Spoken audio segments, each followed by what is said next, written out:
So, klaruhin ko lang yung kay Senator Bato. Lahat ay gustong pumasok siya. Gusto ni Senator Bato pumasok. Ayaw niyang hindi pumasok. Gusto ng minority pumasok siya. Gusto ng majority pumasok siya. Anong problema? May threat sa kanya na walang assurance ang gobyerno na mapoprotektahan yung kanyang karapatan. So katulad ngayon po, pumasyal po kayo dito sa Taguig. Kahit anong tapang nyo po bilang media, kung credible yung threat na pag pumunta kayo dito, kukunin kayo, dadaling kayo sa Hague, pupunta ba kayo dito? Kung gusto nyo man pumunta, yung editor nyo mismo magsasabi, huwag kayong pumunta kasi pwede naman kayo mag-interview sa ibang lugar. So it is not by desire of Senator Bato na huwag siyang pumasok. So that's the difference.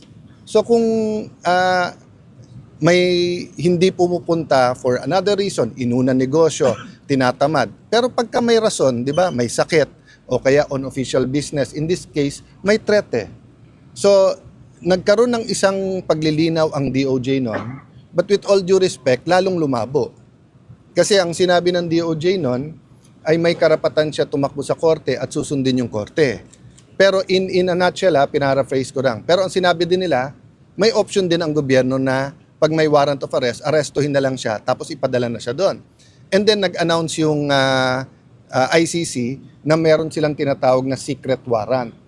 Hindi po yun yung ating konstitusyon. Sa ating konstitusyon, huwes lang, judge lang ang pwede mag-issue ng warrant of arrest. Kaya kung may warrant of arrest galing sa abroad, dadaan pa dapat sa ating judge yun. Yun ang stand namin. Walang makapag-assure kay Senator Bato eh. So I talked to someone very close to him. Ang sabi, simple lang sir, ma-assure lang kami ng Philippine government na may day in court siya dito. Kahit arestuhin siya dito sa Pilipinas. Pero yung sasabihin, pwede siyang kunin tapos ipadala na lang sa ibang bansa, ay maninindigan siya. So the diba? threat is the arrest, Senator? Yes, I mean, that's from the start naman, di ba? Kasi nilabas nila na may warrant tapos may ganon, di ba? Oh. So I'm not judging what's right or wrong. I'm just giving you human nature. Di ba? Human nature. Kahit ang Secret Service, pag tingin nila may threat sa presidente, sa vice president, hindi nila papupuntahin doon.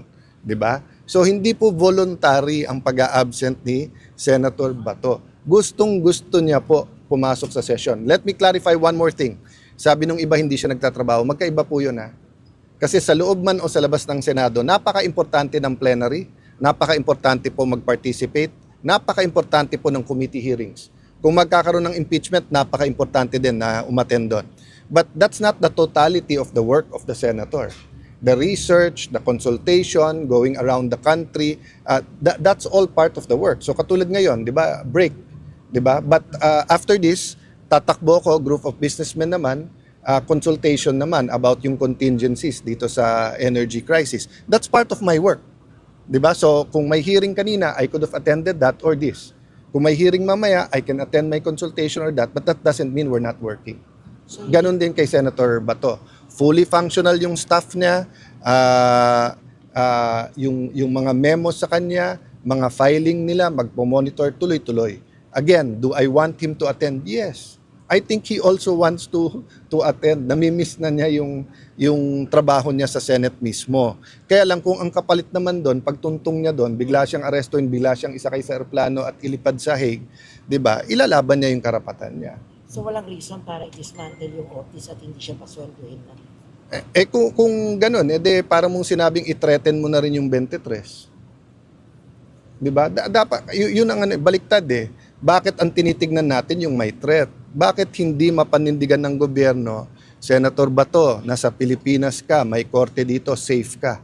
Pumasok ka, walang kikidnap sa'yo. O, hindi siya ma-assure ng ganun eh. So again, I'm not judging, pero linawin lang natin yung sitwasyon. Kasi ang lumalabas na sitwasyon para bang siya ang ayaw pumasok at dapat siya disiplinahin. Hindi ganun ang sitwasyon. Gusto niyang pumasok, pero live yung threat sa kanya.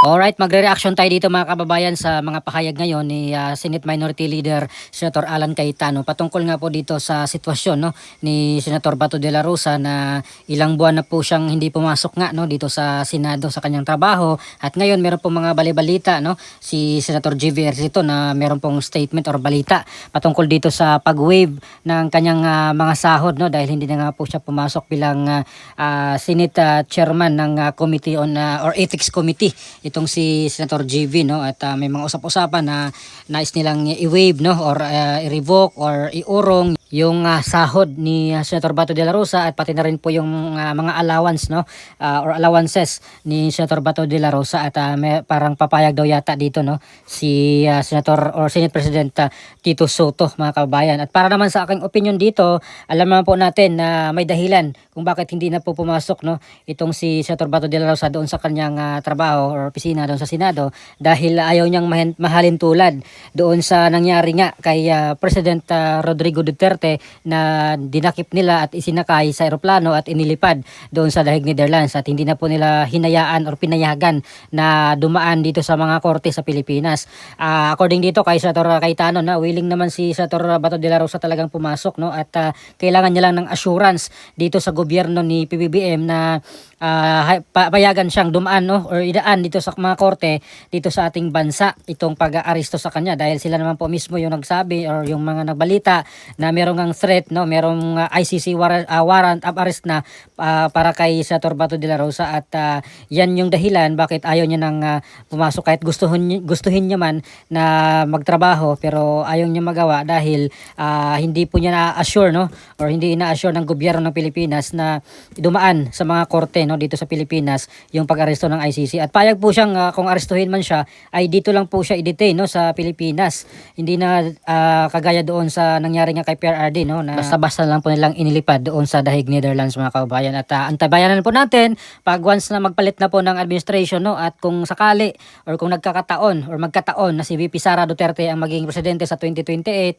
ay malamang ay meron pong mananagot dito mga kababayan sa ginawa nila kay dating Pangulong Duterte no, at syempre pati na rin po yung mga involved dito sa trilyon na nakawa no, sa flood control corruption, sa mga budget insertion. Hanggang ngayon ay wala pa ring mga big fish no, bukod dito kay Senator Revilla mga kababayan no, na siya pa lang yung nakulong, at yung mga taga DPWH na mga undersecretary, mga engineer, pero yung mga proponents sa dami-dami nga ng mga minensyon ng mga involved dito sa mga congressman at dito sa mga senador na mga pinangalanan na involved ay hanggang ngayon ay wala nga pong nakulong mga kababayan. At sabi nga po nung mga nakaraang araw, nung nakaraang linggo ni Ombudsman Boying Rimulya na by May daw no, ngayong Mayo ay kakasuhan daw po nila si dating House Speaker Martin Romualdez at si dating House or dating Senator si President Chis Escudero na ng kasong plunder mga kababayan no. Kaya dapat antabayan po natin yan mga kababayan no, tutukan natin yan kung talaga bang tutuhanin ni Ombudsman Rimulya na talagang kakasuhan nila itong si Martin Romualdez at Chis Escudero no. At yung iba pa na mga involved mga kababayan, sa dami-dami mga involved dito no, sana mapakulong nila lahat, yung mga congressman, yung mga contractor na nakatanggap ng mga malimaleta ay dapat maipakulong mga kababayan no, at pagbayaran nila yung pagnakaw ng kaban ng bayan, kasi sa hirap ng mga Pilipino mga kababayan, sa mahal ng mga bilihin ngayon, krisis, pero itong mga kawatan ay malayang malaya pa mga kababayan, kaya dapat po silang magdusa talaga, at kung pwede lang habang buhay na makulong mga kababayan itong mga magnanakaw na ito no, dahil it's sad to say na wala po tayong death penalty no dito sa mga kurakot dito sa ating bansa. So hopefully balang araw ay pwede nilang gagawing or maisabatas nila yan no, yung death penalty dito sa mga kurakot mga kabayan, sa mga corruption no dito sa ating bansa. At siguro naman ay takot na po silang magnakaw diyan, dahil for sure ay takot rin po silang mamatay diyan mga kababayan no, kagaya sa ibang bansa na meron po silang death penalty doon sa mga kurakot no. At maliban pa diyan sa Japan talaga ay kung involved or makaladkad yung pangalan nila yun sa mga politiko ay kusa na po silang mag-resign no, at yun pa yung kultura nila ay nagbibigti, no, yung mga nakaladkad, yung mga na involved sa corruption, no, ay nagpapatiwakal na lang mga kabayan. Pero dito sa ating bansa ay pakapalan po ng mukha, no, baliktad naman dito mga kabayan dahil wala po talagang hiya yung mga politiko natin mga kababayan, no. So ano pa masasabi nyo dito sa statement ni Senator Alan Peter Cayetano, no, patungkol nga po dito sa absence ni Senator Bato de la Rosa, no, at alam po natin yung dahilan bakit ayaw niya nang pumasok dahil ayaw niyang basta bitbitin na lang po siya, no, arestuhin at dalhin doon sa Dahig Netherlands at hindi na po siya payagan na idaan muna sa korte ng Pilipinas or kahit anong korte sa Pilipinas yung pag-aresto sa kanya at hindi na po mahalin tulad doon sa nangyari kay dating Pangulong Duterte mga kababayan. So ano po masasabi nyo dito? Please comment down below. Maraming salamat. God bless po sa ating lahat.